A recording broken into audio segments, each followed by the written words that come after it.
अध्यक्ष महोदय, एक अतिशय सुंदर वाक्य याच्यात वापरलं गेलेलं आहे। जीवन सुलभता आणि व्यवसाय सुलभता करता आम्ही आता छोटे मोठे जर गुन्हे कोणावर नोंदवलेले असतील तर गुन्हे आम्ही कॅन्सल करून टाकणार। पण अध्यक्ष महोदय, वस्तुस्थिती काय आहे?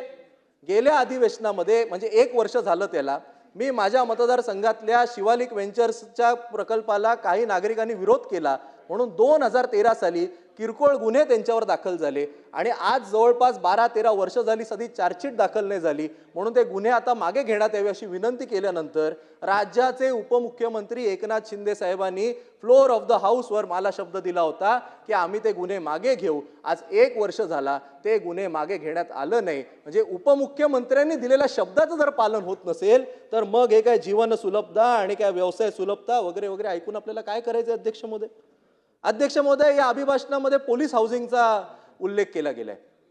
नक्कीच पोलिसांना घरं दिली गेली पाहिजेत या मताचे आम्ही सगळेच आहोत, पण केवळ घोषणा करून चालणार नाही। माझ्या मतदारसंघामध्ये शासकीय कर्मचाऱ्यांना घरं देणार म्हणून मी वारंवार माझा घसा कोरडा करून सांगतो। विधानसभेच्या निवडणुकीच्या पूर्वी आपलंच सरकार होतं, केवळ मुख्यमंत्री उपमुख्यमंत्र्यांची अदलाबदल झाली, त्यावेळी GR काढण्यात आला, सांगण्यात आलं की प्लॉट देऊ। आज 1 वर्ष झाला अजूनही वांद्र्यामधल्या शासकीय कर्मचाऱ्यांना आपण सदा प्लॉट देऊ शकलो नाही।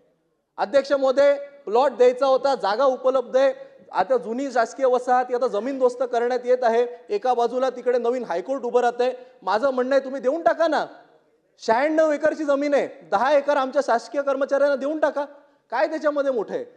पण द्यायला जी दानत लागते ती कुठेतरी या सरकारमध्ये दिसत नाही। गेल्या अधिवेशनामध्ये जेव्हा मी लक्षवेधी मांडली, मला धक्का असा बसला की PWD मिनिस्टर शिवेंद्रराजे भोसले साहेब म्हणून गेले की हो आम्ही देणार, पण कुठे MMR मध्ये देऊ, GR मध्ये सांगितलं वांद्र्यात देऊ, फ्लोअर ऑफ द हाऊसवर सांगितलं MMR मध्ये देऊ।